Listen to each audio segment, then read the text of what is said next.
नमस्कार दर्शक बंधु आपण मानक आम चैनल स्वागत जनावि। दर्शक बंधु एवं आसला सुभद्रा योजना को कौन कले आपड़ सुभद्रा योजना टंका पाऊना केपरी पाइबे एथर नुआ वर्ष में 10,000 टंका आपण मैंने किपरि पाइबे ताहा एई वीडियो मध्य आपण मैंने जानीपारे। से वीडियो को संपूर्ण भाव देखु किसी भी स्किप न करी देखु समस्त को शेयर करूँ आपण सांगसाथी भाई भौणी समस्त को शेयर करी वीडियो कौन रही जनातु। चैनल को ना कर आसते चैनल को सब्सक्राइब करें पाखुर बेल बटन ऑन कर रखु।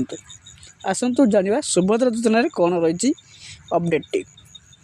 दर्शक बंधु ओडिशार उपमुख्यमंत्री प्रभाती परिड़ा घोषणा करते जो मानक 21 वर्ष हो जाए ओडिशा महिला जो मैंने 21 वर्ष हो जाए से सुभद्रा टंका मिलूना। एवं आपण आवेदन कर शेष तारीख डिसेम्बर 31 सुधा जो मानक 21 वर्ष हो जाए से मैंने आवेदन करनी।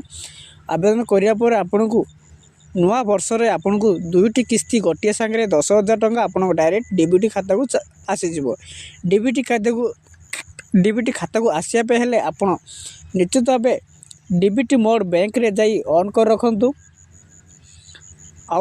आपण को आधार कार्ड सह बैंक खाता मध्य लिंक कर रखु। एपरी रखिले आपन डीबीटी माध्यम आपण खाता को आसीबो।